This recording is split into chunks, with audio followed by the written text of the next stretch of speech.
Welcome. This is Dialogues of Plato's Complete Works podcast. Today is January 31, 2021. This episode is audio recording of a live meetup group. We meet through Toronto Philosophy Meetup, Calgary Philosophy Meetup, and Online Rebels Meetup. I am Eva Ellis. I'll be coordinating this live meeting and audio recording. And I'm so excited to pass the screen or the microphone to James Myers, who will be sharing his teachings and facilitating the participant conversation as well. James? Well, thank you very much. I'm very excited to be here in the first podcast episode. And I think especially because Plato is so accessible, I think that, we needn't worry about there being right or wrong answers. It really is, I think, all about the dialogue that we engage in among ourselves. And, here we are about 2,400 years after Plato was writing his dialogues. And I just think he would be so thrilled that, we are having our own dialogue about the kind of scenes and themes that he presented.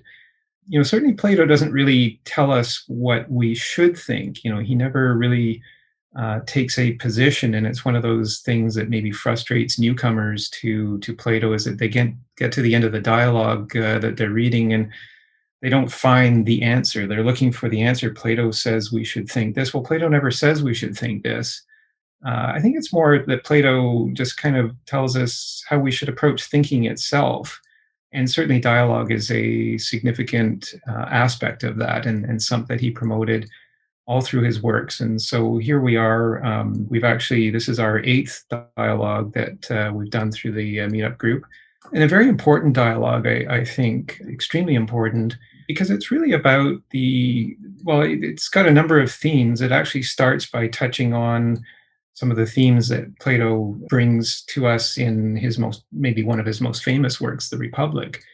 Then he touches on the legend of Atlantis, which is certainly gripped human imagination for the 2,400 years. In fact, I turned on the television on Friday night and there was William Shatner's Unexplained series and a whole hour-long episode on where is Atlantis? So there's still people around the world looking for the lost continent of Atlantis. And here we are with Atlantis being treated in the very first few pages of the Timaeus. So it's certainly, continuing of relevance and certainly very accessible. I mean, it's I think we can read the dialogue, we can imagine ourselves, picture ourselves in the scenario, and look at the words that Plato's writing and think about their meaning and form our own meaning in them. My own beginning with Plato was, back when I was doing a pretty intensive self-study in physics, and a friend pulled out a dog-eared, well-worn book that a school person had used from a book bin. It was a printed copy of Plato's Meno, and it was filled with handwritten notes. I guess this person had been studying using this particular thing, and when they finished, they put it in a book bin at the end of their yard and just free for the public to take. And so my friend took it and gave me the Meno, and I read it, and it's one of Plato's shorter dialogues, and I was gripped. The logic just seemed to speak very much, and that dialogue, the Meno, I think is very fundamentally important to this dialogue that we're going to talk about today, the Timaeus. So the Timaeus is Plato's, great work on the construction of the universe. The first part that we're looking at today, which goes up to Stephanus reference number 43e, is really about the construction of the intelligent part of the universe. And this is a very significant theme in the Meno, which I was talking about. The Meno ends by presenting to us the idea that all knowledge is recollection. And in fact, further at the end of the Meno, Plato says, knowledge is the account of the reasons why. And we find this account of reasons here in the Timaeus, in the first part of the Timaeus. So I'd like to maybe, make some connections between the Timaeus and the Meno. And I think also very importantly is another dialogue that the group has looked at, which is the Phaedo. And the Phaedo is all about the soul. So the Phaedo is the dialogue where Socrates is talking about death. And of course, Socrates was subjected to death by the tyranny in Athens. And the Phaedo is really the presentation on the soul. And the soul is very prevalent here in this first part of the Timaeus. So Maybe we'll have a chance to connect some of the ideas in the Timaeus to both the Meno and the Phaedo. And so I'd like to maybe just start. There's some suggested readings posted. I'd like to start with one particular reading. And so what we'll do is we'll ask Eva to share screen is the first paragraph on the second page there, Eva. Yeah, we'll start by looking at 35A to 35B, and then from here we'll kind of go, pretty much where the group would like to go. And so maybe you can sort of think about what strikes you about particular sections of this part of the dialogue that we're looking at. But I thought we could start here because there's some themes here that Plato presents, and it's particularly the way that he presents them that we might want to consider, and particularly those last few sentences of this first part of 35A to 35B. So this is further along in the section of the dialogue that we're looking at. But I think maybe an important setting for this is the words at 30B. And so I'll just recount the words in 30B, in which Plato says, and so this is talking about the construction of the universe, in the realm of things naturally visible, no unintelligent thing could as a whole be better than anything which does possess intelligence as a whole. And he further concluded that it is impossible for anything to come to possess intelligence apart from the soul. So here we've got this idea, and I think it's a very fundamentally empowering idea that here's a universe that is constructed in a way that allows intelligence to be paramount. And so this is really something that should be empowering to us as intelligent beings, that the creation of the universe was really focused on the intelligence as being of primary importance. No unintelligent thing could, as a whole, be better than anything which does possess intelligence as a whole. And so, how does a universe get constructed with intelligence being of prime importance? So we have a universe of physics, and we know a great deal about physics and math and the geometry of physics. But how do we fit intelligence into this? And so this section just kind of struck me as being an interesting place to start. And I wonder if one of our participants would like to read this 35A to 35B that we see here on our screens. If anybody would like to read that, and I would say one of the things we do in this meetup, and it's worked fairly well, is we use the raise hands feature. So in your participant screen, if you're interested in speaking to something or sharing in one of the readings such as this, please do use the raise hands feature, and I'll get to you in the order that the hands are raised. But I'll give preference, as it goes on, to those who hadn't spoken before, because we would like as many as possible to participate. So, do I have any volunteers to read this first paragraph, or I can read it if folks would like? Well, why don't I start by reading this section? So this is 35A to 35B, and we're talking here about the construction of the universe. The components from which he made the soul and the way in which he made it were as follows. In between the being that is indivisible and always changeless, and the one that is divisible and comes to be in the corporeal realm, he mixed a third intermediate form of being derived from the other two. Similarly, he made a mixture of the same and then one of the different, in between their indivisible and their corporeal divisible counterparts. And he took the three mixtures and mixed them together to make a uniform mixture, forcing the different, which was hard to mix, into conformity with the same. Now, when he had mixed these two together with being, and from the three had made a single mixture, he redivided the whole mixture into as many parts as his task required, each part remaining a mixture of the same, the different, and of being. This is how he began the division. First, he took one portion away from the whole, and then he took another, twice as large, followed by a third, 1.5 times as large as the second, and 3 times as large as the first. The fourth portion he took was twice as large as the second, the fifth 3 times as large as the third, the sixth 8 times that of the first, and the seventh 27 times that of the first. So I just thought we would start here and maybe look at a few things. We can look at the content of these words, particularly maybe focusing on this distinction between the same and the different. But we can maybe look at the style too that Plato is bringing to us, because as I find as we examine Plato's different dialogues, there's very different styles from one dialogue to another. The Symposium was the second dialogue that we looked at, in a very different style, for example, from the Meno, which is the first dialogue that we looked at together. The Meno being very stark, and the Symposium being very lush and rich with background and drama and characters. And here we have an interesting style at the end of this particular section where Plato gets very particular with proportions. He's talking about different measures, and I'm just wondering if this struck anybody as being a little bit unusual. Maybe, what is Plato trying to tell us here? Is this philosophy or is this math? What is it that Plato is trying to tell us here? So I'm just wondering if we have any thoughts to share on this particular section as kind of the starting point for this discussion. Either the words being, or the same and the different, or the particular proportions that Plato's talking about here in the last few sentences. JK, I see your hand up. Thank you.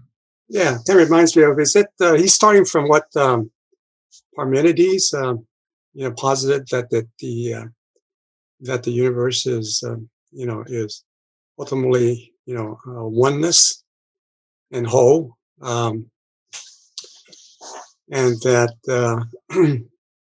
he's applying the principle of sufficient reason to try to explain how things, what are the causes of all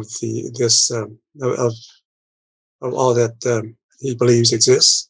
This wholeness, the sense of wholeness is in the beginning, and it kind of reminds me of a lot of how of course Hegel begins with being also, right? And reminds me also of the Tao Te Ching.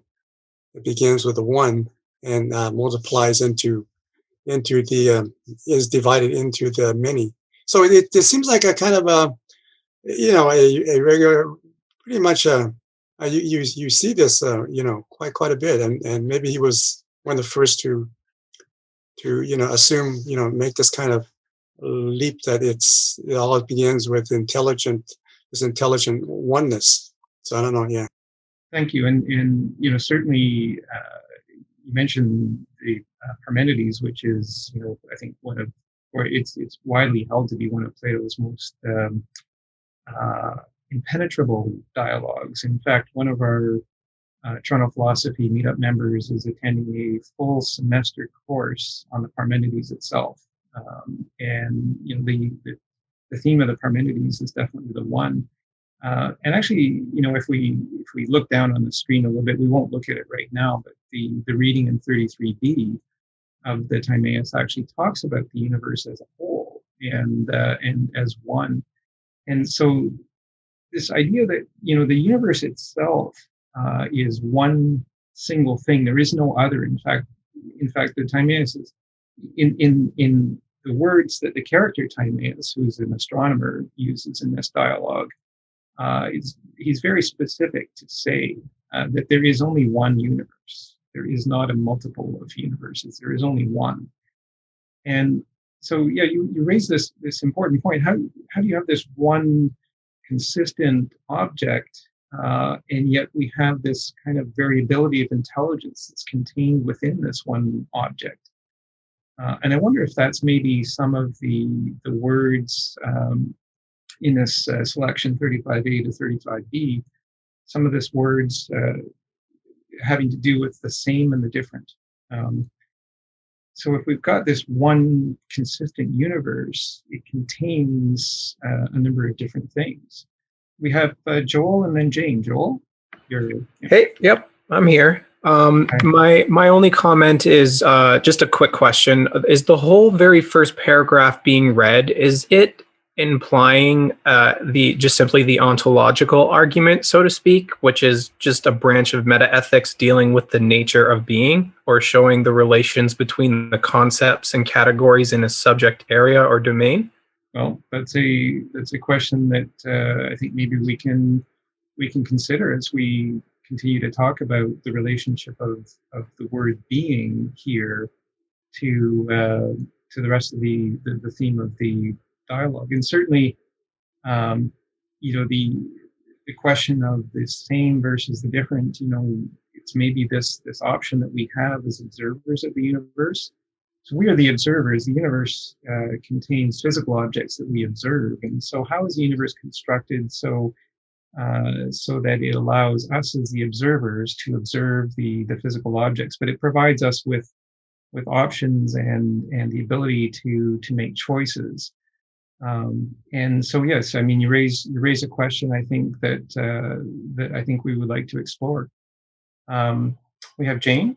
Hi, everyone. I'm sorry, this might be a bit random, but this is a bit backtracking to what was said about Hegel. When I was reading this part of the dialogue, I had this association with sort of like the same, the other, and in my book, it was called The Essence, that which joined the same and the other. I had a parallel between what would be like called the thesis, antithesis, and synthesis. I'm just wondering if anyone had a similar, I don't know, maybe parallel or similar impression when reading this part of the text. That's a really interesting point, Jane, because I think as we kind of synthesize knowledge, we need to be able to reflect on what is knowledge and what is not knowledge. And maybe that's a little bit of the ontological question that Joel was asking. And then maybe we need to come somewhere in the middle and determine, where the dividing line is between our knowledge as the observers, the intelligent observers in the universe, and the knowledge of what we're looking at. So thank you for that question. There's lots of good questions here to explore. I have Alex next. Alex? Hi, James. Can you guys hear me? Yes, we can. Yes, thank you. Okay, great. Yeah, this is great. Thanks for your presentation and the readings. I guess just want to pick up on a couple of things. Somebody mentioned Parmenides and also just this idea of a kind of synthesis, and I find that really interesting. And what's interesting to me in this passage, in this paragraph, is how there seems to be this, a kind of mixing of these two opposing principles. And I think, and from what I know of Parmenides, also just the actual philosopher, right? He didn't really go in that direction. It was the interest was much more just the one, just the being that doesn't change.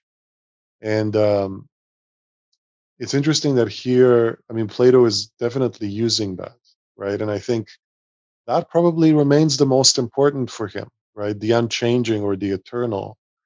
But then he also wants to kind of give reasons or like an account, like you were saying, of, what about those things that are a little bit further down the line, that are not the highest, but still have some maybe being in them.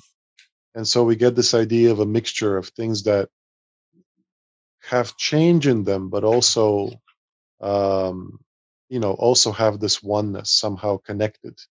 And it's very interesting to see how that's going to work out. Mm-hmm. Thank you. Yes, and certainly, the word "being" appears throughout this dialogue, and that which is another term that's used, and I'm hoping that we can explore the meaning of those words, "being" and "is" in particular. Being, I think, kind of clearly comes through in this dialogue as referring to universe itself, that which is not begotten, because that's another word that's used sort of in contrast. So something that's begotten is something that is caused by something else, and the universe itself is not caused by something else. It is the cause of all things. And so what comes first and what comes second? Well, the being, that which is not caused by anything else, is universe, and it contains all causes. And I think that's why, that this kind of connection to the Meno, which I was talking about at the beginning, where the Meno talks about knowledge as the account of the reasons why. Well, the reasons why are the causes, and it's up to us as the intelligent beings in this universe to make that account. So how do you construct a universe where you have this account of the reasons why? And how does this intelligence fit into it? And so this first section in 35A and B that we're looking at here now is really, it's kind of this fascinating idea that the creator, I have this picture in my head, the creator has this giant mixing bowl, and he's mixing a little bit of the same, a little bit of the different, and he's allowing intelligence to come along and determine how the same and the different interacts. And he says it's a very hard mixture to make, but we want this. Why do we want the same? Well, I don't know. I mean, to me, it seems that the same is the universe itself will always be the same as a whole. As I think it was J.K. was talking about, the one, there is only one universe, is what the dialogue says. So it is the same to itself. And yet here we are within this universe. We're all parts of the universe, and we all have differences in our perceptions. And so we're mixing the same universe and our differences in perception. So it is actually very interesting to kind of imagine this picture of the craftsman or the demiurge, the creator, forming this universe in this giant mixing bowl of the same and the different. We have Gregory and Alex. 14165. Would you like to speak? Okay, let's do that. Okay. Oh, there we are. Thank you. Yeah. It's interesting that you said the being a universe itself, and I'm looking at this same and different being. What type of entity is that? Is like he seems to treat this as somewhat like physical objects here. Like you can divide it and make a mixture. So if this is a metaphor, it's for real, and it goes back to his theory of a form. Form are really indivisible and unchangeable, and now he can divide this form. If this form, that is a type of a reality, and not the becoming. And so I feel that these concepts here are quite not clear. That he didn't really differentiate very clearly these entities, the beings. I would say that same and different are also beings in some way. Mm-hmm. And there's three kind of beings that they treat it as a physical object, mixed here, mixed cut half. And I just wonder that how is Plato taking these in some way that it can be differentiated from the physical objects, or because if we treat physical objects as not reality, then these are reality. They are divisible. I'm just a little bit quite unclear about it, and someone can I hope someone can comment on it. Mm-hmm. Well, thank you. And I think you touch on maybe a distinction that we should discuss and make sure that everyone's clear, kind of in terms of Plato's concept as he's presented. The I think particularly in the Phaedo is something that really struck me, with that difference between the physical and that which is not physical in the universe. And so we've got a visible universe, which is the physical part, and in the Phaedo, Plato uses the word composite for that. So it's composed of parts, and that's the physical universe, the universe that we can see. But the universe also consists of the invisible, which is the soul, and that in the Phaedo, Plato calls the non-composite. So it's not composed of anything. The soul is I think Plato is inviting us to consider that the soul is really the expression of that, eternal being, really an expression of the universe itself. And so that's the invisible part of the universe. So here we're constructing a universe that is invisible, and the invisible part of the universe is the observer that's in each of us, the part that I can't see inside of me. We can look at ourselves in a mirror and see the physical self, but we can't see the invisible part that animates us inside. And so I think Plato calls that the soul. And so we've got this mixture of invisible and visible, the invisible being the non-composite, the thing that is not composed, and the visible physical thing being that which is composed. And so it's interesting, these portions, as you were saying, that Plato talks about here.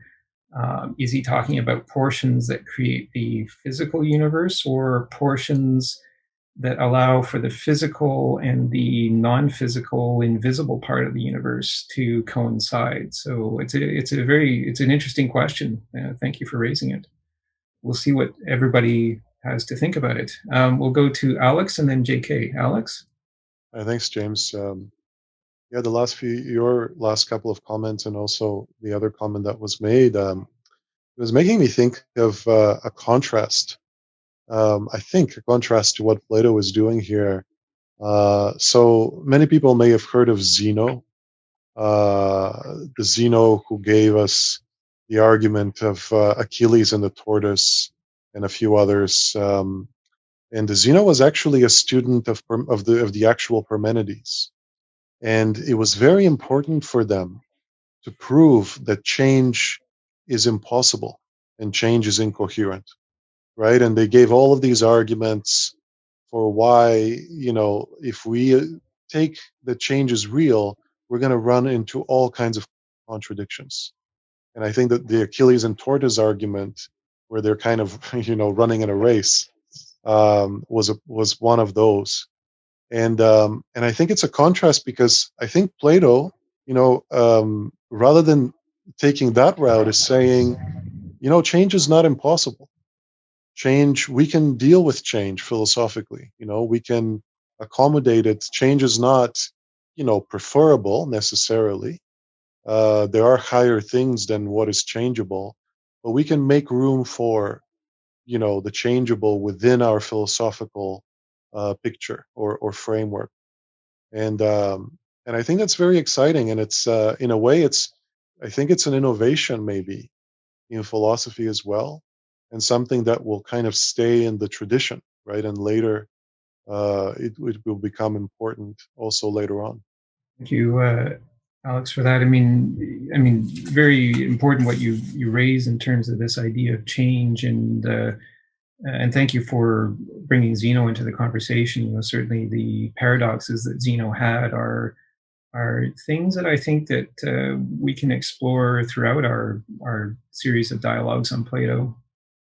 Certainly, the one of the things that I saw in this particular reading in 35a to b is the idea of a dynamic universe. And so a dynamic universe is one that accommodates change, and change is important to intelligent beings, because we don't want to all be on some sort of programmed path and incapable of escaping our fate. We want to be masters of our own fate, and apply our intelligence to that purpose.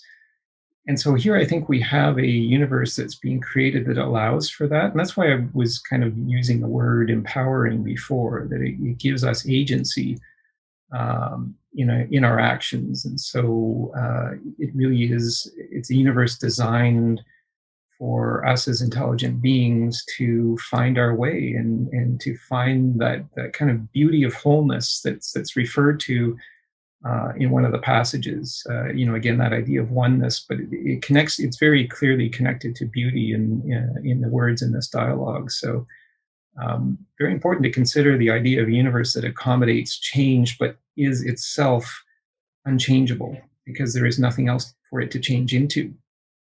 And I think this is where we look into the words being and is, and are really our understanding of those words is so important. So thank you for raising that, JK.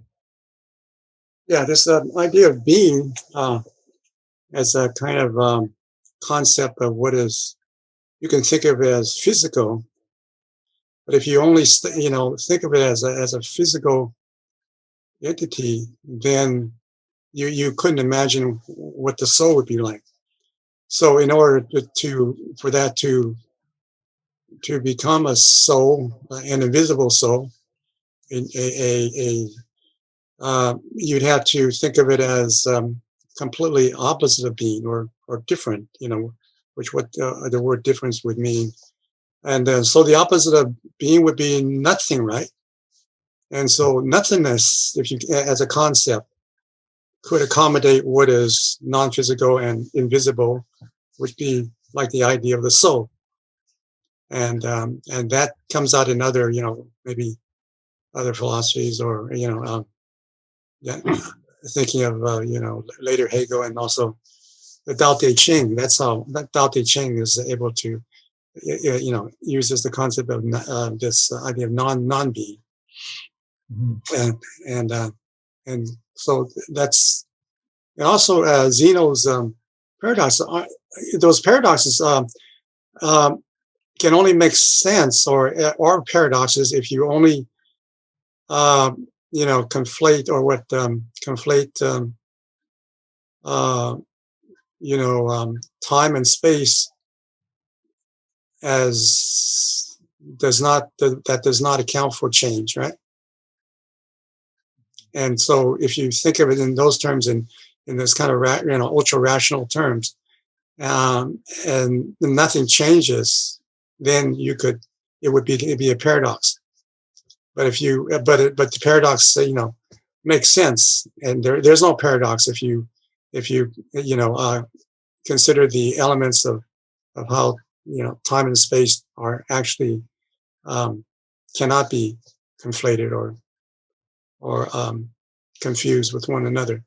When you say, Thank you. And I just, you mentioned the nature of time, and one of the themes that we picked out and we may get to in our discussion today is when Plato talks about the nature of time in the Timaeus in 37d to 38c.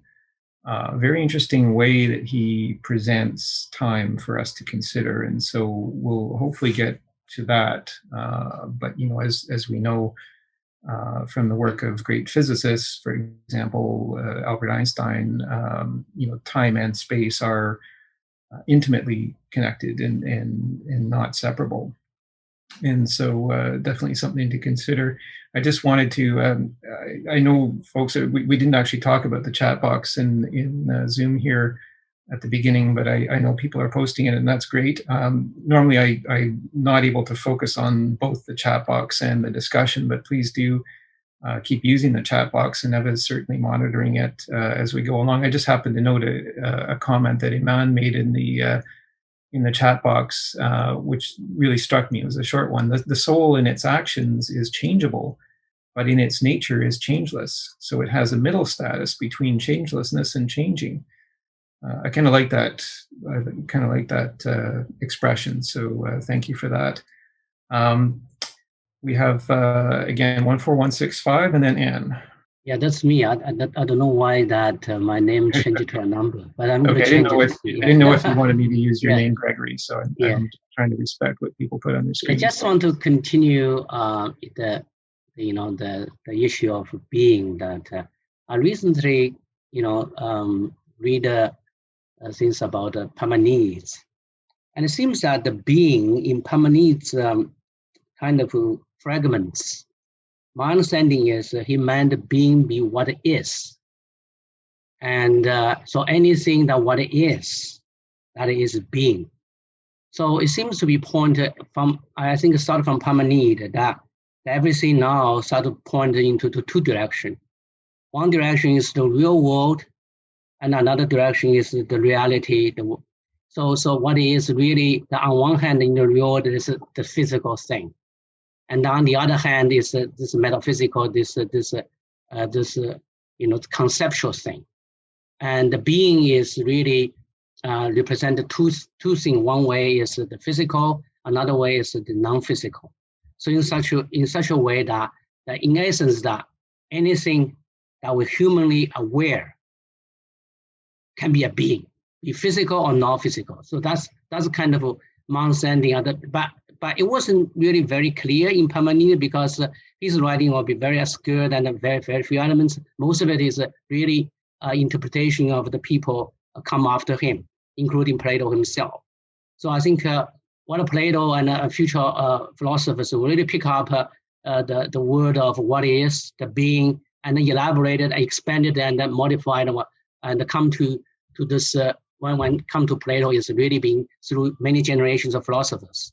So the being really is becoming much more convoluted, much more complex, and then loaded with many different interpretations. So that's one. I'd like to make also another comment. It seems reading this, and it seems that Plato is making a modeling the universe after the living thing. So and then when the living thing really is the human thing. So I think that it's interesting. The Greeks seem to take a very human-centered approach towards understanding and explanation, including the mythology. Mythologies are gods, and the divine gods are superhumans. Again, come back, human being the base. So here, and then look at the human. They look at in the world all the living thing. They think a human the smartest, the superior with intelligence. Therefore, the universe ought to like a human. So anyway, I found this interesting. Well, thank you, and thank you, Gregory. Certainly Parmenides is something that we'll need to do a fair bit of preparation for when we get to that one. Certainly to understand the meaning of the words, though, I think is something that you raise is very important. And so there's two words in particular, I think, that you mentioned, the word is and the word living thing, or the phrase, the two words living thing. And so those are words actually we can start exploring, I think, relatively soon, because I was going to move us to 28a to 28b next, really, as kind of the beginning of the train of logic in this whole construction of the universe in the Timaeus. And the word is featured there. I just wanted to mention the word living, or the phrase living thing, is used in this throughout this dialogue, and it's used with a capital L and a capital T in the translation that I'm looking at. And I'm wondering, you mentioned that this is connected to humans as living things, but I'm wondering if Plato is being more inclusive here in talking about all living things, including plants and animals and humans, and encapsulating all of those with that capital L, capital T, living thing, which he refers to as the universe, as the living thing, the capital L and the capital T. And it contains all other forms of living things, all individual forms of living things. And, the word living in there is something that, as I was rereading this last night, struck me as being, what does it mean to be living? Does it mean to have intelligence and consciousness, or does it mean the capacity to regenerate? And if you think about a plant, perhaps a living plant has the capacity to regenerate. And so when you build a universe, you would like it to contain things that are capable of regeneration. And so that's one thought that I had on the question of living thing. So let's explore that as we move forward with this. But we'll have we've got Anne and Jane and Joel next. Anne? Yeah, I've had my hand up for some time, so I'm sorry, but my question relates to still the prior paragraph. We got kind of derailed onto Parmenides and Zeno, none of which texts we have before us. And we didn't really address that paragraph. I still am, you asked the opening question, which then got derailed. why all that mathematics in the latter part? Why all those divisions and subdivisions? And I'd like to hear some thoughts about that, because I don't understand that, and I think it's one of the more interesting aspects of this. Well, thank you, Anne. And certainly my own approach to Plato is from my love of geometry, and so I spent a long time, as I said, in self-study of physics, and in the course of doing that, I got interested in geometry. And so Plato, it should be remembered, is known primarily, I think, now as a philosopher, but back then he was a geometer. And in fact, above the door to his academy were the words, "Let no one who is bereft of geometry enter these doors." And so, personally, and I don't know what everybody else thinks, but we can discuss this. But personally, that's why I raised the question at the beginning.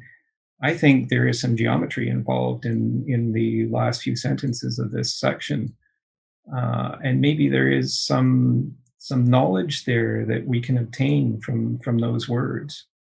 But we'll hear from what everybody else thinks. So thank you for raising that point. And we don't have to stick to any particular agenda with this discussion. I think that's the beauty of having our own discussion, is that we can go wherever the group wants. So I was just starting. I wanted to initiate the discussion with this particular reading, but we can go anywhere we like. So thank you, Anne, for that. We'll go to Jane and then Joel. Jane? On the question of mathematics, I was actually thinking a lot about that too. To be honest, I can't say that I've made this logic connection, and I understand completely what Plato was trying to say, or at least have more or less of a correct idea. My only sort of guess was that, and this will also, I guess, kind of fit into what was said before about the being and becoming. How I see it is that when Plato was in the dialogue, when he was writing about being, that being which is, so being is, and is eternal. So it's actually non-material to my understanding.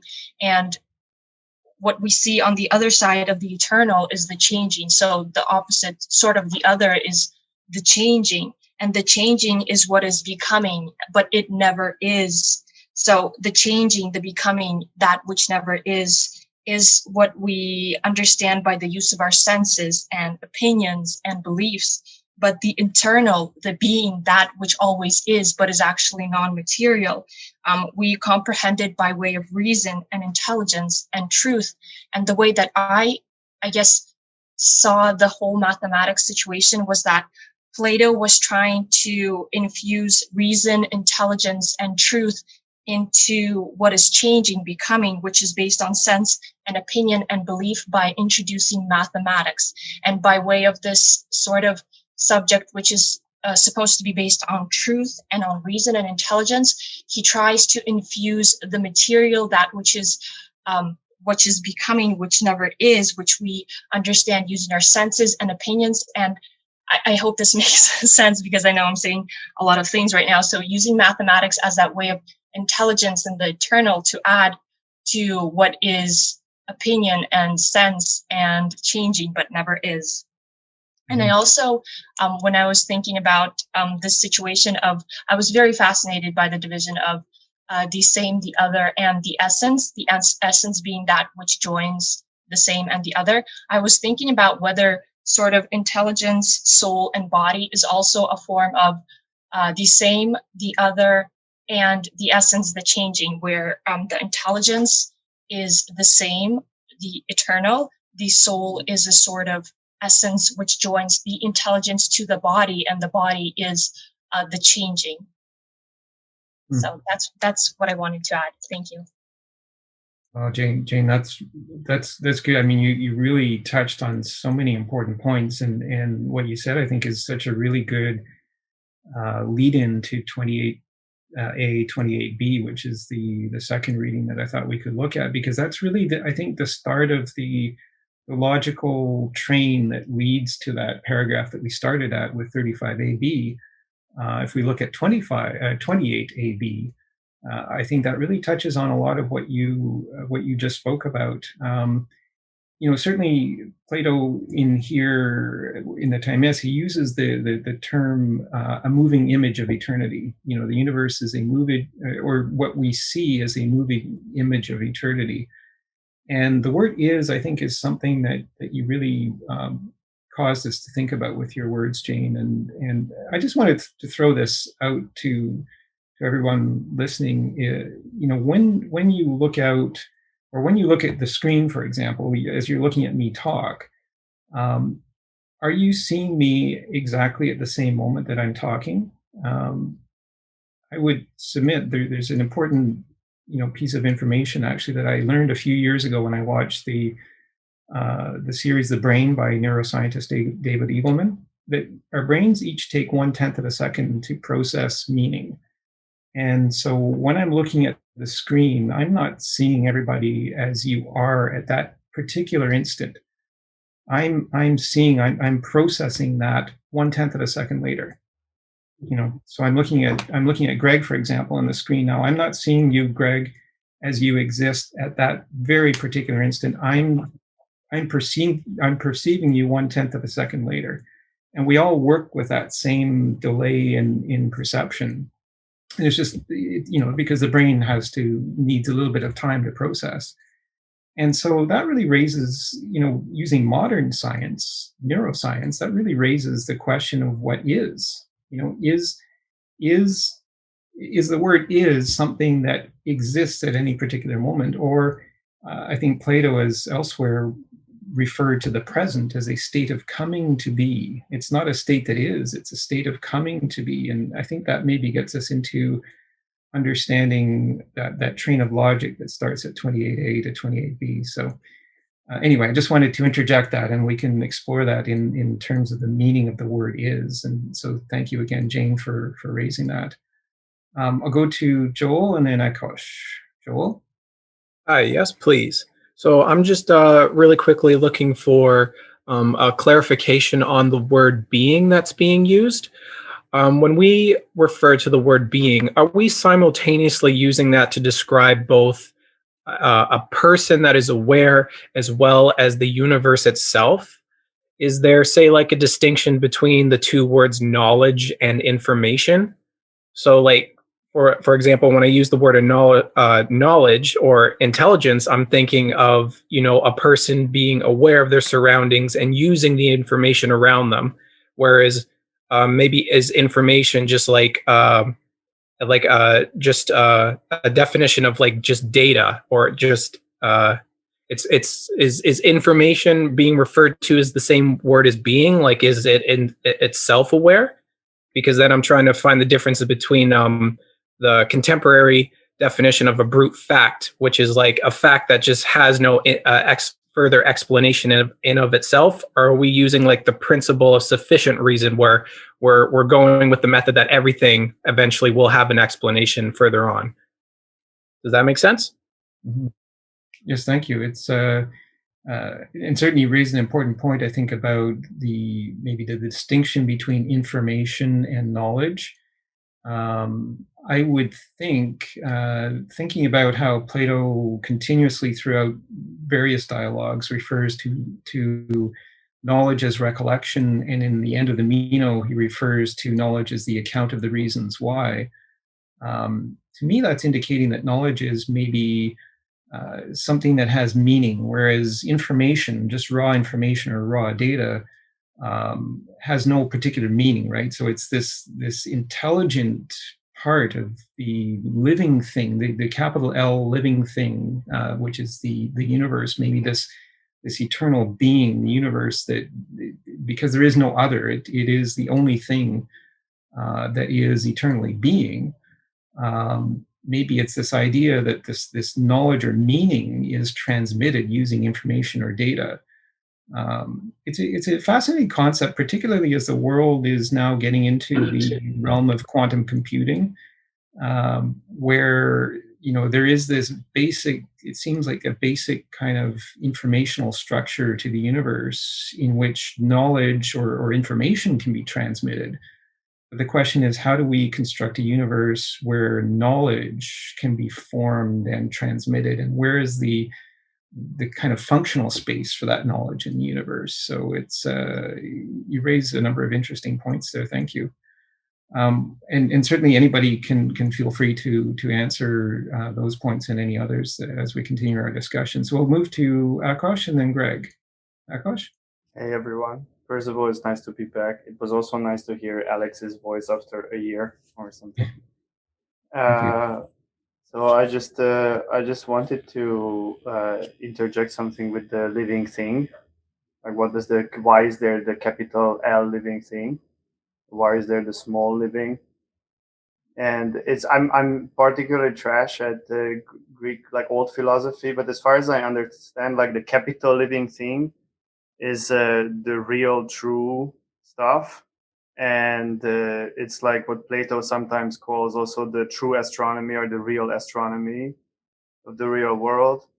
I think that the craftsman is the creature that renders the living thing into our actual universe. And then so there's this living thing, and then this living thing is projected into like a three-dimensional tangible space that is receptible of all becoming. So that's like receptible to us, or like this particular material reality. So I think that the big living thing is the true everything, and then it's projected by the craftsman to this geometry, to whatever. So that I just wanted to interject with this, like what this big living thing means. Mm-hmm. Thank you. And certainly, again, the term "a moving image of eternity" kind of implies maybe some sort of a projection, and we can certainly explore that. It's certainly a significant point that I think will come up in the next few readings. Greg? Yeah, I just want to kind of continue the discussion Akash was raising regarding information and knowledge. Information really is a modern notion, and at Plato's time, it wasn't really so clear. Plato was and his people was trying to really understand or define what knowledge is, and that's permeating in his many dialogues. And according to what his thinking is, other than the being, the essence of the reality, everything that the becoming, the visible world isn't really not real. Therefore, you cannot pin down. And so all these facts of factual knowledge are not really knowledge. So his notion of knowledge is very narrow. In later time, Aristotle seems to expand, say, well, there's two kinds of knowledge. There's scientific knowledge, and then there's factual knowledge. So the scientific knowledge really was what Plato is after. And Aristotle say, let's continue this and take this, whatever, the knowledge about the reality is a scientific knowledge. The visible world is factual knowledge. And this factual knowledge later on come to today's world, all information will in essence also be a knowledge, but it's a factual knowledge according to Aristotle. So I just want to I recently read about this and think about this, and that's what I get in terms of the historical development. Mm-hmm. Thank you. And certainly, I guess knowledge maybe could also encompass the imagination. And the imagination, to me, really seems to range from fact to fiction. And so somewhere in there, we need to accommodate the ability to kind of change our circumstances, and something definitely worth thinking about. And this I think is a really good point for us to jump into that reading. Eva, if you would do the screen share again, the 28A to 28B reading here. That's the middle paragraph there, and yeah, just the middle paragraph on that page. And I'm wondering if somebody might like to read that, because it touches on what you said, Greg, but it touches really, I think, quite well on what Jane presented a few minutes ago when she spoke. Would we have a volunteer who would read this short paragraph here, 28A to 28B? I'll jump in. Okay, thank you. As I see it, then, we must begin by making the following distinction. What is that which always is and has no becoming? And what is that which becomes but never is? The former is grasped by understanding, which involves a reasoned account. It is unchanging. The latter is grasped by opinion, which involves unreasoning sense perception. It comes to be and passes away, but never really is. Now everything that comes to be must of necessity comes to be by agency of some cause, for it is impossible for anything to come to be without a cause.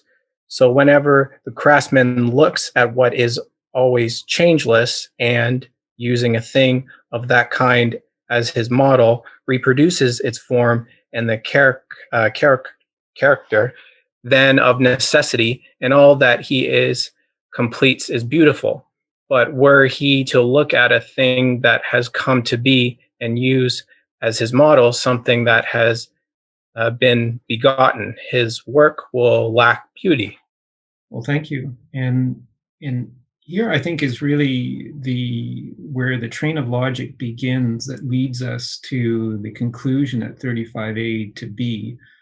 And so in this first step of the logic in 28a to b, Plato is saying, first we have to distinguish between that which always is and has no becoming. And I think he's saying that that's the universe, or the character Timaeus is saying that that is the universe. The universe is that which is and has no becoming.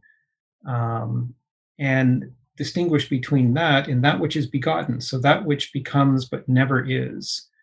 And so they say here that it's that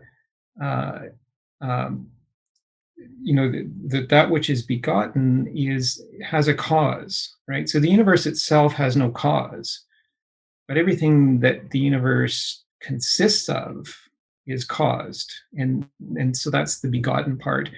And this is the part that Jane really highlighted when she spoke is that that which always is, which is the former here, that which always is grasped by understanding, which involves a reasoned account. And so my mind, as I was reading that, went immediately back to the end of the Meno, which in which Socrates says that knowledge is the account of the reasons why.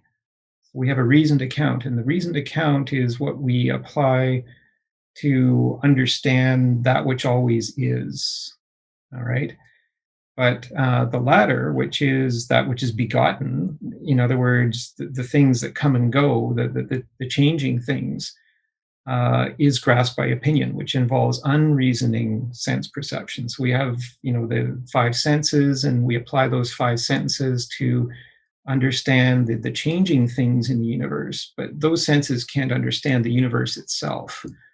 So I thought this was particularly kind of a very interesting and clear beginning of the logical process, where Plato's drawing this distinction between the eternal is and the changing becoming phases. And so I was just wondering what people think about that as the beginning of this logical train, and then we'll go on to maybe look at a few other sections of this logical process. So Akash, your hand is up. Thank you.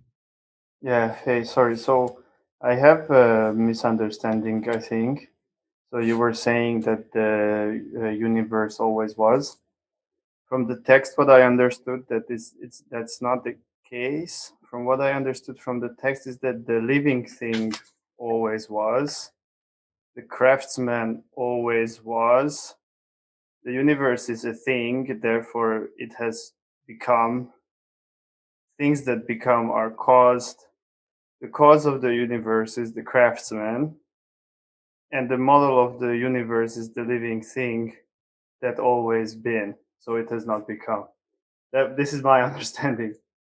Okay. No, and I mean, yes, thank you for raising that distinction. And so maybe when I say the universe always is, I shouldn't use the term universe specifically like that, because it certainly consists of physical elements which haven't always been. But maybe it's the model that always is. I don't know what others think about that. We have JK and then Alex and then Jane. JK? Yeah, I think, Plato's view that being, is this rational being, is kind of an assumption that that rational being is the true one, the true rational being. So it brings into question, there's this idea that these forms are rational and they're out beyond our perception, but somehow our rational or reason can understand what that is the kind of question whether that is the ultimate cause of what our empirical or our existence in the empirical world, and so those kind of this kind of point, of course, comes later with other more modern philosophers like Schopenhauer. The idea that are we caused by this being that we posit with our so-called reason, or do we have to rely on, or can you get a more more realistic understanding of what the cause is by looking around ourselves, and in the entities in the outside world, in nature itself. And so he's raising, he's prioritizing, the word prioritizing this rational being that he's positing here. Well, thank you. And the word rational, I think, maybe relates in this particular paragraph that we're looking at here to the word reasoned. So when we talk about making a reasoned account, maybe that's a rational process where we're starting maybe not at the beginning, because there is no beginning to that which always is. So we start with what we have now and we make a reasoned account backwards. So here's what we have now. How did it get this way? What caused those things that caused, our current situation? And we just continuously go back to make our reasoned account. And so maybe that's kind of the process that's being talked about here. And I guess to me that maybe that's just one of those cases of Plato's logic that really just strikes me as being very compelling. If something always is, you can never go back to the beginning. You can never find the beginning point because there is no beginning point. So you can go back though and make your reasoned account. And so I think that's the kind of compelling thing here that he talks about. So thank you very much for that point. We've got Alex and then Jane. Alex? Yeah, just on the question of if the world, the universe is eternal, I think that's fair to say for the Greeks, um, because there is definitely this eternal realm of the forms, and pure souls would be there as well.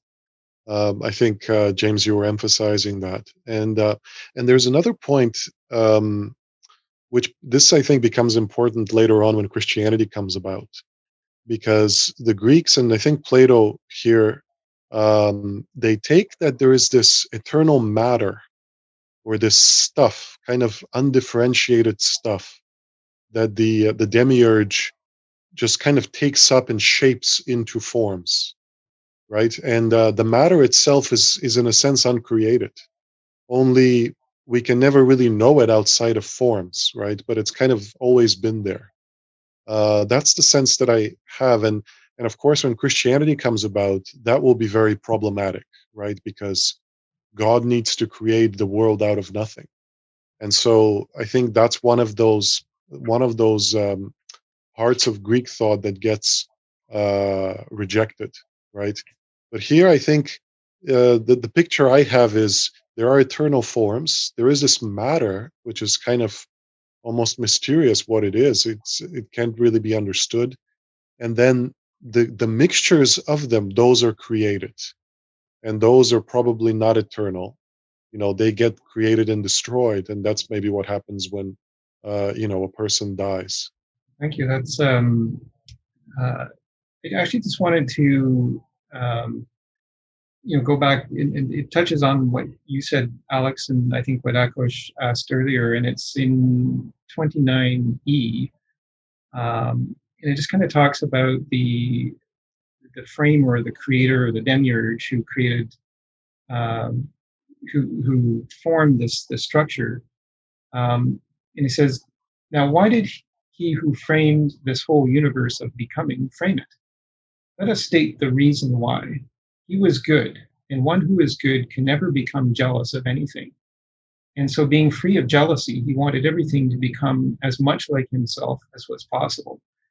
And so, that particular part just kind of maybe addresses the motivation for all of this creation, and this mixing of the same and the different to create this dynamic universe that allows for beings such as us to have intelligence and to form meaning and to change things as we desire and to kind of shape our own existence. But this interesting word jealousy in that particular section, and when I thought about it, jealousy can be like a negative emotion, but here I think all that's being said is that there was nothing to be jealous of. To be jealous is to want something that somebody else has. Well, in this case, there is nothing else.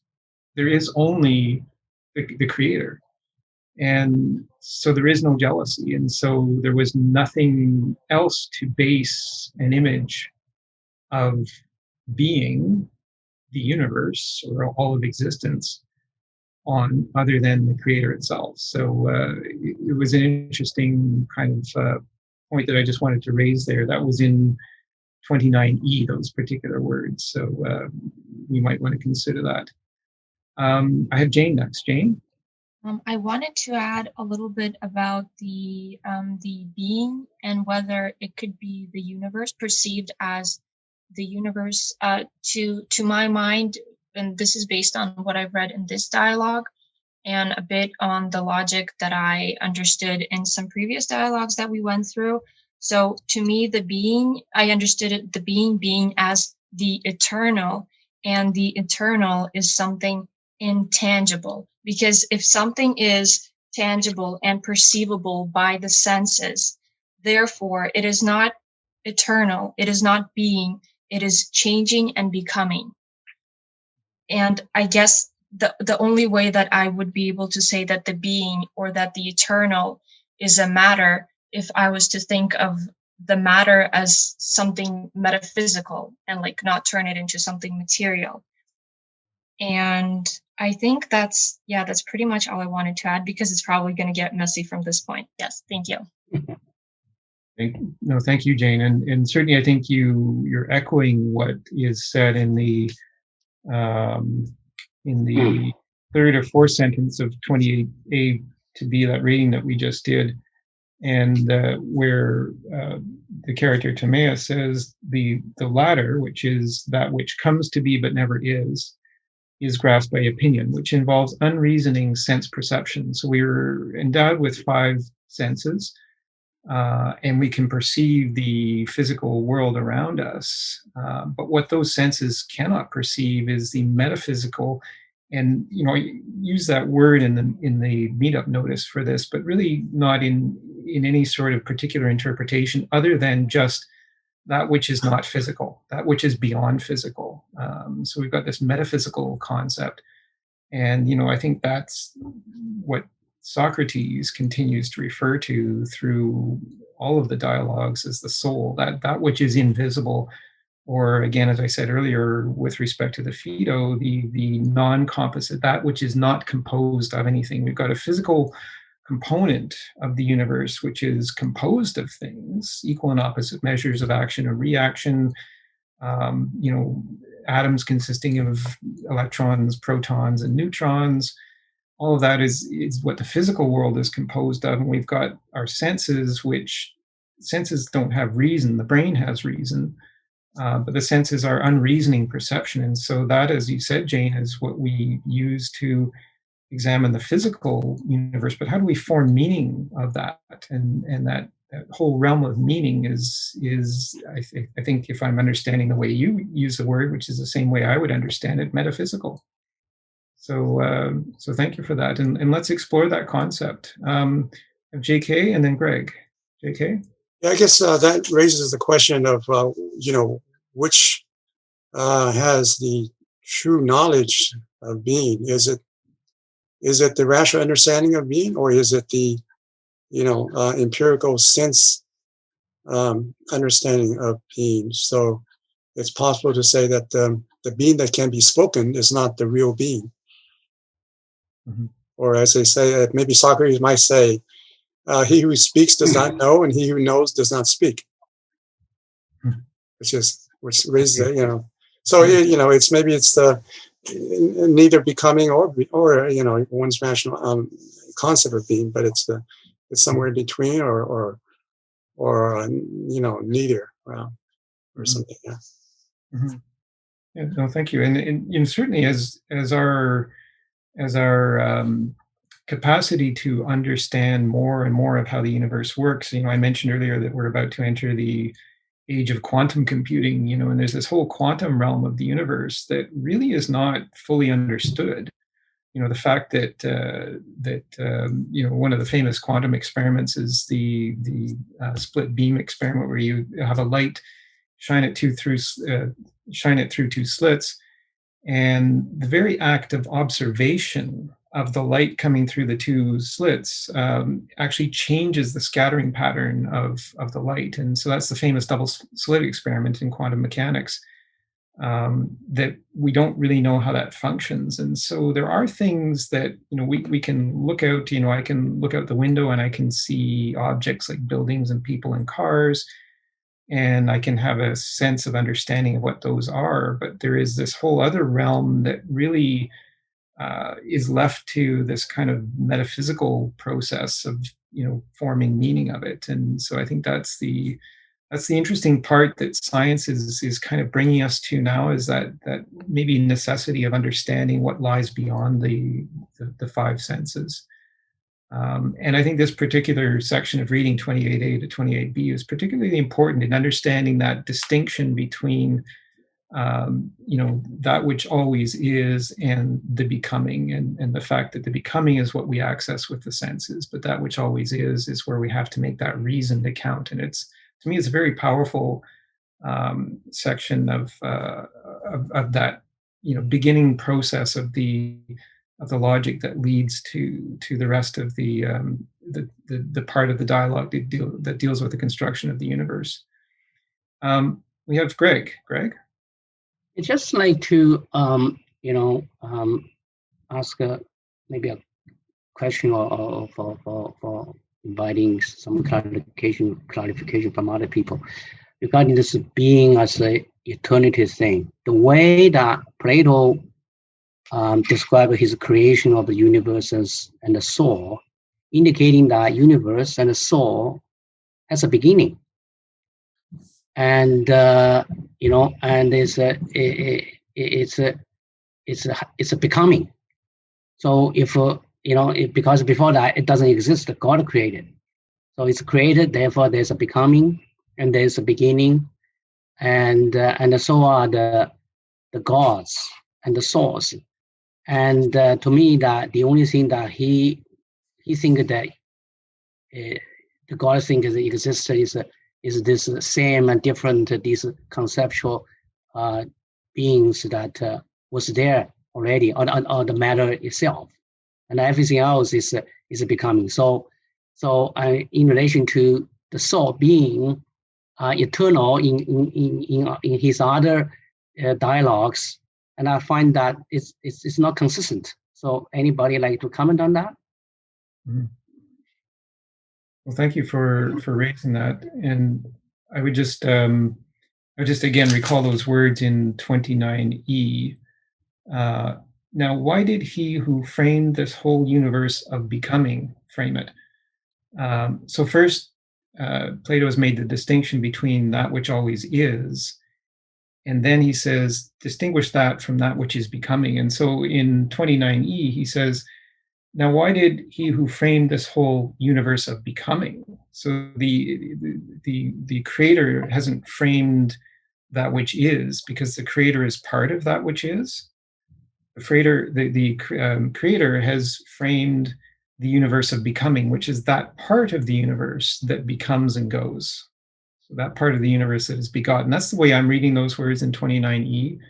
So that which is always is, and the creator didn't create that which is because the creator is. And it's just this part of the universe that's continually becoming, that's being created by the creator. And so it's an interesting distinction, and I think that's why the logic starting at 28ab makes that first distinction. You have to first distinguish between that which always is and that which is becoming. So I don't know if that's helpful. And does anybody else have any thoughts on that? So Eva's put that up on the screen again. That first sentence of 28ab, as I see it, then we must begin by making the following distinction: what is that which always is and has no becoming, and that which is that which becomes but never is.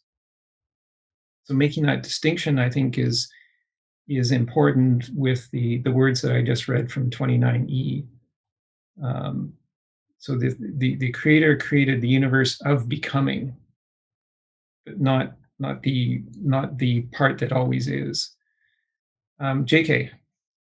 So you're saying that the creator is the creation that we are already in and becoming, right? So I think the idea of nature itself being the creator, right? Being the ultimate creator that constantly creates who we are, and we are in nature itself. We are the universe. We are part of the universe, and that is the creation and the creator, right? Is that what you're saying? It's like like Spinoza's idea of the ultimate substance is nature, and nature is God, and the creator. So that's a very compelling idea that bring forth here. Yeah. Thank you. I mean that's the way I'm reading it. Actually, they just this beginning of the logical process in 28ab, making that very first distinction, I think is so critical to understanding all that flows from it. And JK, you mentioned Spinoza, another kind of geometric philosopher. But I think maybe it's in some other kind of religious and cultural traditions too, to think that we are intrinsically part of nature, that eternal being is inside of us, always, and always has been and always will be. I think that's a powerful idea, and I think a very empowering idea as well. So and certainly, let's certainly explore that. It's I don't know if others are seeing this distinction in 28ab, that we need to start with really kind of separating in our minds that which always is, which is the eternal, unchanging existence of being, that which has never been begotten. It has no cause. The creator, there is no cause to the creator, and there is no cause to eternal being. But what is caused is the becoming, that continuous process of becoming. Jane. James, I actually saw it, I guess, in a very similar way. And I think that I saw in a person, in a human being. So the eternal is the intelligence, the changing or the becoming is the body of the person. And the soul, and I think this was mentioned by someone in the chat, the soul is sort of like the in-between element. It is eternal and it is changing, and it ties together the intelligence and the body. That was my perception, at least, interpretation of what I read. Mm-hmm. Thank you. And certainly this idea of tying together is something that maybe towards the end, and actually I see we're not too far off from the end. We've got another 35 minutes or so. But there was a part at in 31C in particular where Plato talks about combinations of two things requiring a third element, which is the bond that unites them. And so, Jane, I think you may have touched on a very important point here, that this bond that ties two things together. And is that bond the soul? The kind of, and maybe when I think of that bond, and as you spoke earlier too, of the intelligence, the soul, and the body, is the bond really that thing? If it's the soul, it kind of brings meaning to us, that makes sense of all of this. So you raised a powerful point, Jane, and I'm wondering what others think about that. We've got Akash and then Joel. Akash?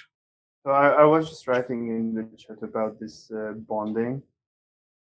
So as far as I understand, this is like I don't know, this is like one of the most, like, I think one of the coolest parts of this piece from Plato, because I think he did. So this bonding together is like part of the argument of deriving the four elements from first principles, as opposed to like some sort of observation or whatever, or using them as a priori and then building the world from them. So I think this is the part, like on the chat, this golden ratio has been going on the whole time. And I think this is like, so he derives so he starts with like two things, because you need fire to observe the universe. And then this other thing, which I don't know what is the other basic, like air. And then he starts saying that like you need this third element, and that's because of the golden ratio. We always need a third to tie things together because of this golden ratio. And then this is like, I think, the genius part of it, that like it derives that we need more elements if we have two, based on geometric principles. So not because of the way this world is or anything, but it is from the living thing, this geometric principle, that you need the third stuff. And so I think he gives the example of like 2, 4, 8. And so to make 2 related to 8, you need something in the middle. And then so because like 2 over 4 is equals to 4 over 8 and backwards. And I think this is like and I don't remember how we get to the point that we also get the fourth thing. I will look it up. Thank you. And yeah, I haven't been able to follow the chat box as much as I would hope, just as I'm focusing on people's spoken discussion here. But for our listeners, the golden ratio is a key mathematical and geometric ratio that relates the smaller and the larger parts to a whole. And certainly, here where Plato is talking about the universe as a whole that consists of multiple parts, or comprises multiple parts, that golden ratio kind of relationship where it doesn't matter whether something is small or large, but everything relates eventually, I think is very, very important mathematical and geometric concept that would apply when you're creating this whole, but then you're allowing the whole to divide into many different parts. So I'll be interested to see the chat record later on after the discussion is finished. So thank you. And Joel? Yes, please. So I'm looking for a clarification that was said at the beginning of the meeting. Just to verify, what are we saying, that the idea of eternity and being are one and the same thing, but the universe itself, whether it's material or immaterial, does not have a beginning? Or did we say earlier that the universe is eternal, or like how does that square up between, like, say, if all of matter had a beginning, how does that tie in with Plato's forms, when there's like at least a characteristic of, like, from the cave and coming out of the cave until like a perfect version of that form? So if there's a perfect version of the forms, then there's at least an idea of matter that is eternal and essentially never had a beginning. So are we saying that the universe had a beginning or didn't? Thank you, and I think it's a good question to be clear on if clarity is in fact possible, and we'll see what people have to say. But the again, I go back to that first distinction that's made in 28ab, which is that which always is, and that perhaps relates to Plato's forms. That eternal always is.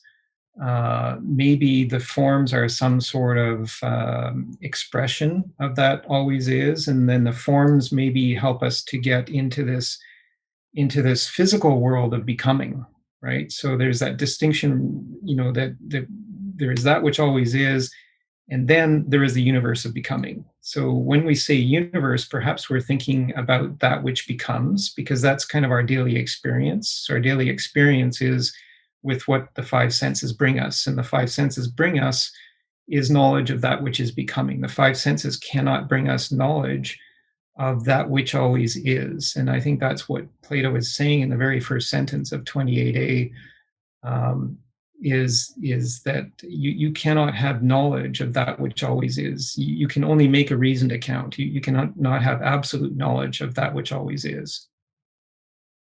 So I just wanted to, maybe we can consider that in terms of when we say the word universe, what exactly do we mean? Do we mean both that which always is, which is unchanging perhaps, and do we mean that which is becoming, which is the always changing physical part of the universe? And how do the forms tie into that? I think that would be very important to explore. So thank you for that, Joel.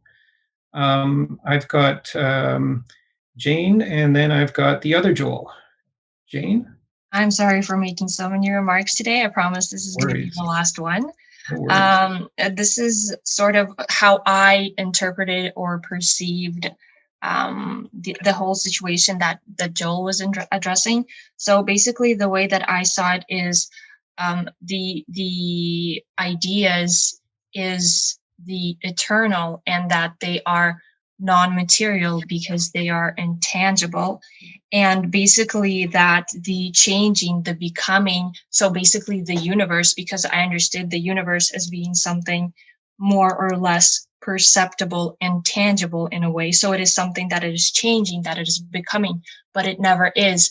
And the way that I understood it in a very schematic format is that the eternal, the world of ideas, I guess it could be called, is sort of the original, and the universe, that which is material, which is becoming but never is sort of like an imitation. It's a very good, a very concise imitation, but there is the original, which is non-material, which is eternal, which is being, always is, and it is based on pure reason, intelligence, and truth. That was how I imagined this whole situation. Thank you. Thank you, Jane. And you used a very important word there, I think, which is imitation. And maybe, Eva, we just, in the time that remains, we can just take a quick detour. If you want to put on the screen reading number 3, when you get a chance. And as we take the other comments here, maybe we can just look at this reading on the screen, and then we'll have a volunteer maybe to read it out. Because I don't want to forget the other two parts of this, some of the other major themes that Plato starts with, which is, so it was reading 3, Eva, I think it's on the next page, the following page after that. So if you go another page down, Eva, so we can just consider this next page that's coming up here, because Plato starts with talking about or having Socrates. Actually, the previous page of it, yeah. Socrates starts by talking about what he had been discussing the previous night, which was the politics. And I think it's pretty clear here that it's a reference to what he's talking about in the Republic. So in reading number 3, this is how the Timaeus starts. And it's kind of a curious thing, but I just wanted to get back to this because you use the word imitation. And the word imitators is right here at the end of this particular selection. So while we go on to consider this, I just wanted to pick up on that theme, because it's kind of interesting why why did Plato start this dialogue with kind of a recounting of some of these themes that he visited in the Republic?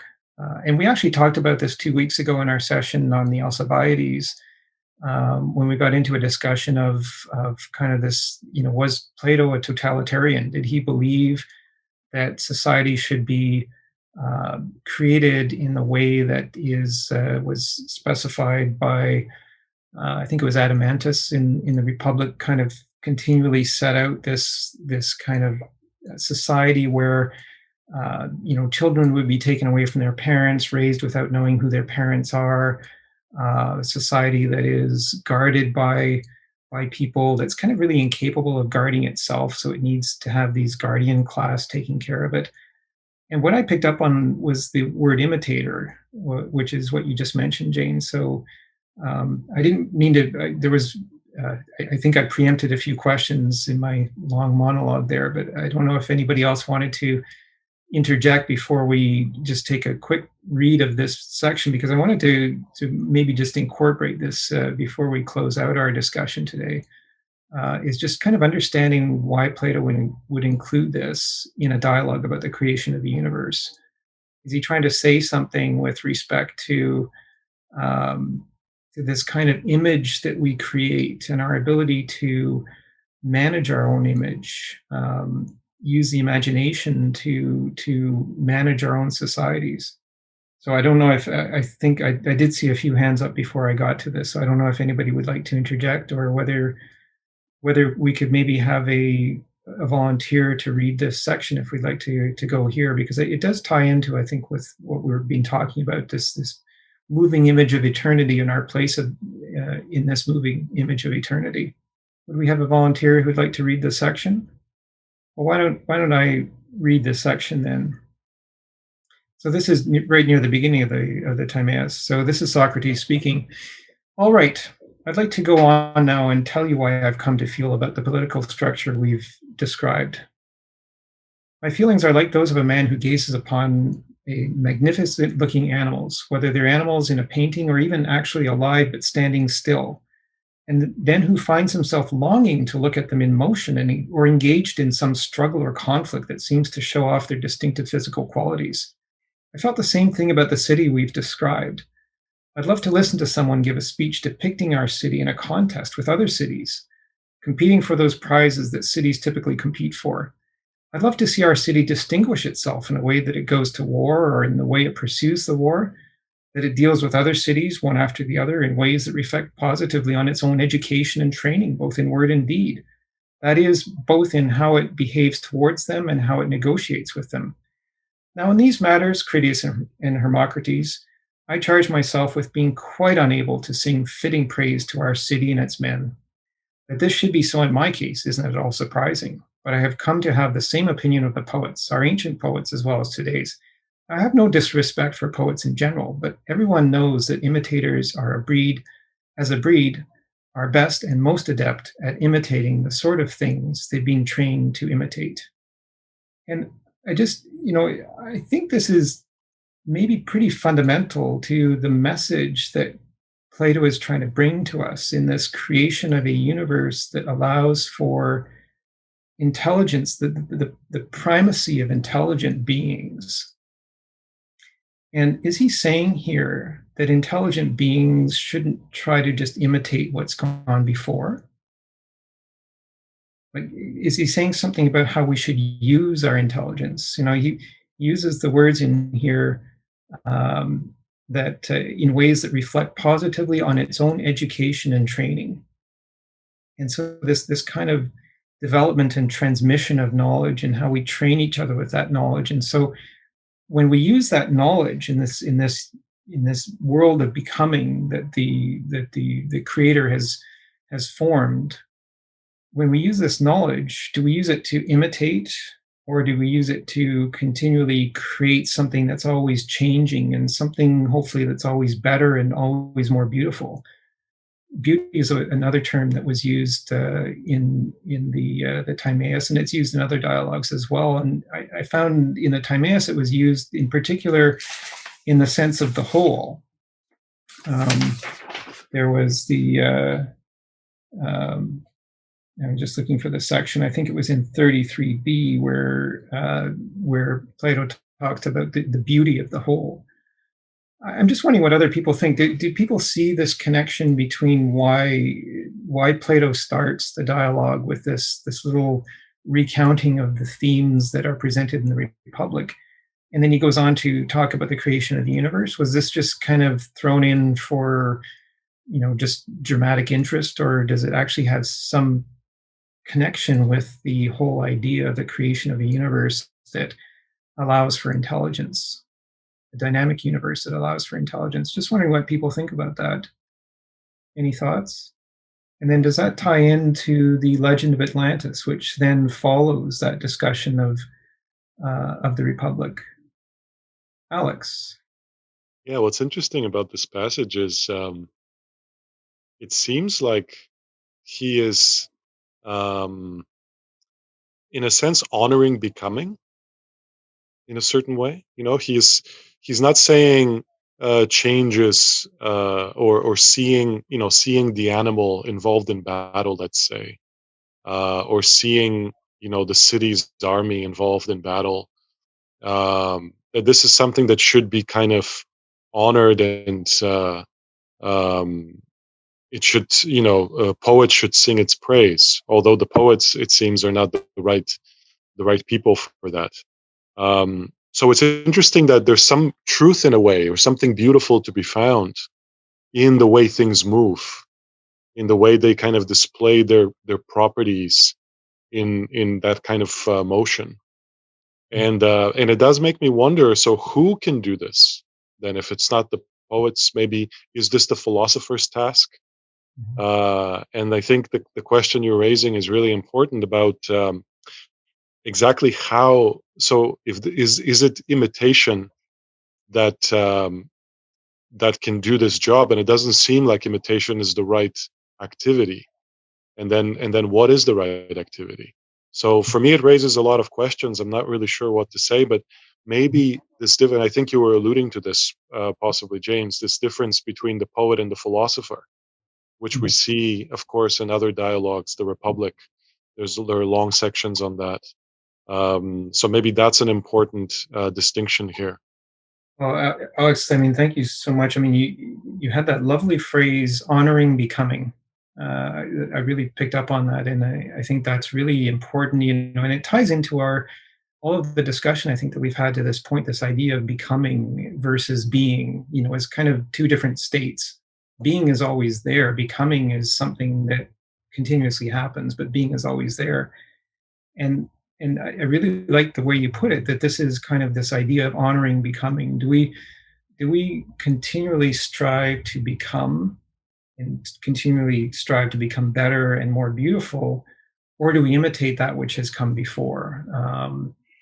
And I just wanted to kind of relate that again to the legend of Atlantis, which is fairly short in this part of the dialogue, that because that follows this, where Plato is recounting this ancient, civilization that, Socrates says, yes, it absolutely existed. Socrates says that in here. It's a relatively short account in here, but he's talking, and Eva's just putting up on the screen. I don't think we'll have time to read this particular section, but we can look at it on the screen.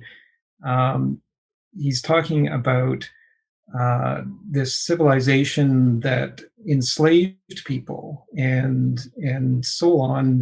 Who's actually was a predecessor of Plato's, and the great lawgiver of Athens, had this discussion and found out about this ancient civilization. Now, Plato talks about this, and reminds us that there are these civilization-destroying events caused by fires and floods. There's actually an allusion in here that could be read as a reference to the asteroid strike that happened that wiped out the dinosaurs. He talks about a fire that obliterated the entire planet. And so memory is lost over time. And so we maybe think that we can reach out and imitate these ancient societies like Atlantis, which was this society that had incredible technological power. But in doing so, are we honoring our ability to become? And I really like that way that you put that, Alex. Do we continually honor our ability to become, or do we try to imitate great things that have happened before, but our memory is very vague because of these events that destroy memories? So an important idea. JK and then Anne. JK. Yeah, I want to make a comment about the last one. Where he compares, perhaps he's comparing humans, human culture at that time, the poets, to animals who were driven by instinct to, do the same thing over and over, and not be able to, become better. And maybe that's where, he concludes that, reason, the philosopher, is the one, relying on reason to overcome the instincts, overcome what is, how one is naturally driven by nature or by culture, to just imitate the same kind of activities without, becoming better or going beyond what is, what just becomes over and over. Thank you. And certainly that ability to reason, I think, is maybe one of the things that Alex was pointing out too when he asked, who can do this? This honoring of becoming. Maybe here is Plato is saying that the poets don't necessarily appeal to reason. Maybe they appeal more to emotion, with the beauty of their words. And so maybe it's reason, which is philosophers, but maybe it's anybody who really develops knowledge and understands that knowledge is both recollection and the account of the reasons why, as again Plato says at the end of the Meno, and then throughout a number of other dialogues. So this ability to reason, I think, is something that you pointed out is very important. I have Anne. Anne? Yeah, first, as we winding up, thanks so much, James, to you and Ava for pulling this all together and curating it. It's nicely done. Also, I wanted to kind of do pushback on the idea that paragraph, the prior one, prior to the Atlantis, has to do with honoring becoming. I read it completely differently. I think Socrates, the way it hit me at least, is that Socrates is slyly questioning, whatever it is they discuss that they're all referring to, they discussed the day before, is this human construct. Here's what the military is going to do. Here's what the forest people are going to do. Here's what everybody's going to do, and it's going to be fine. But he's basically saying, but I'd kind of like to see that in action, not just in this set, picture, the static picture. But I'd like to see that. And I don't think he's saying because I want to honor the concept of becoming. That sounds way too modern to me, frankly. I think what he's doing is rolling into question, saying, look, when you put this into play, this picture, just like you take animals out of a picture and start to let them really interact in nature, things aren't going to be what you expect. And so I think this is more cautionary than, this sort of more, like I said, it sounds very modern to me, this take on, let's honor becoming. I think there's a great deal of, what shall I say, caution about the becoming aspect of it as compared to the being aspect of it. A certain call for, look, you may be being a little overweening in this. It's almost like a caution to a certain humility that once you put that static scenario into actual play, more than likely, it's not going to play out like some machine that you've created, since you're not the creator anyway. So, yeah, I don't think the honor of honoring becoming is, very, smooth, but I don't think it's applicable here at all. That's not the way I read this at all, but just my thoughts. Oh, thank you, Anne. And I think actually we're probably reading it the same way. And I'm thinking that Alex, maybe when he said honoring becoming, it was more in the sense of a bit of a cautionary advice as well. And that's the way I read it too. That as you said, um, in saying this, Socrates is saying that really what they talked about the night before, and I think a lot of what's reflected in that kind of what seems to be a totalitarian structure in the Republic is we need to be cautious about that, because as you said, if you actually put that into motion, it's almost like they created a two-dimensional construct. But if you were to put it into motion in 3 dimensions and then add time to it, then it wouldn't work. And I think that is what Socrates is saying here. And um, I think that that's kind of consistent in a way with what Alex was saying, is that instead of imitating, and when Alex said honoring becoming, it's that's different from imitation.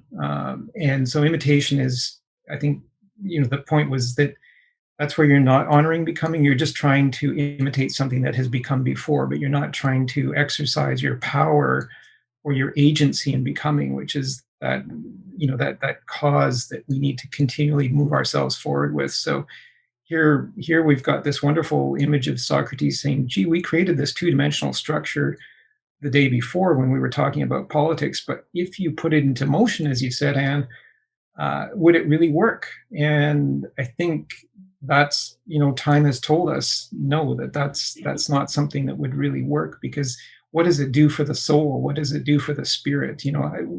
How does it motivate us to continually become better than what we have been? How does it motivate us away from this imitation? And I found that very powerful. As I thought about the reason why Plato started this dialogue with that discussion, with those references to the Republic, and then that reference to Atlantis, I think, as you said, Anne, I think it's really a bit of a cautionary tale. And then he goes on to talk about the construction of a universe that allows for this bonding of the soul, to the physical and to the metaphysical and to knowledge. As I think Jane said very powerfully earlier, this ability of the soul to continually determine its own outcomes, but based on knowledge, which is so fundamental to all of Plato's dialogues. Yeah. Just to comment real quickly in response to, again, I don't see a harmonization with the honoring becoming assertion. I don't think it has anything to do with honoring becoming. I think that's a very egocentric, modernistic kind of take on it. I think Socrates is and Plato is approaching this from a very societal fabric frame point, not from the individual, again, the modernistic Jungian, I can become what I want to become, etc. It's not I, and it's not about becoming. It's about social fabric and the pitfalls therein to, the classic Greek concept of hubris as to exactly man's role in the larger cosmos as created by the one being, whatever that may be. Well, thank you, and certainly, the fact that we can all have different perspectives and find some common ground in our perspectives, I think is very important. Certainly in the whole construction of the universe that Plato has started to tell us about here in the first part of the Timaeus that we looked at this week. And so I think, this discussion that we've had today is really a good demonstration of that we can all come together with different perspectives and share ideas and discover, hopefully we've discovered knowledge that we didn't have before. We've derived our own knowledge, and I think that's something very important in the whole dialogue process that Plato sets forth, and the fact that we can have different perspectives and different senses of what's important and priorities is so key. And I love reading. I just love rereading the Timaeus, as I said, the third time, because every time I read it, I get something new I hadn't picked up on before. So we're just about to end here. But I wanted to thank everybody for participating in such a great discussion.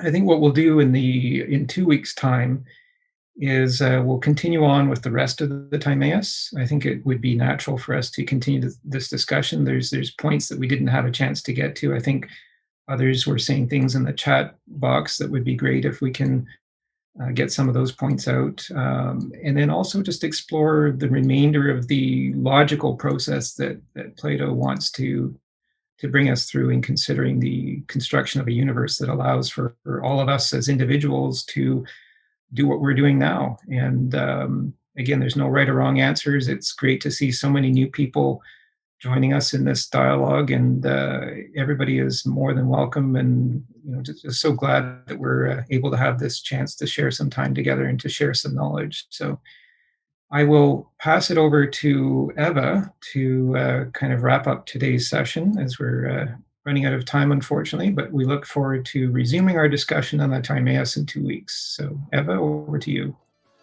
Thank you, James. This was Dialogues on Plato's Complete Works with James Myers. Thank you for joining today's live class and discussion. It's always exciting to hear the group's comments and questions. I think this would make Plato or Eflatun proud. I'm Eva Ellis. It has been my pleasure to coordinate today's Zoom meetup and the podcast recording. Until next meeting, friends, stay well.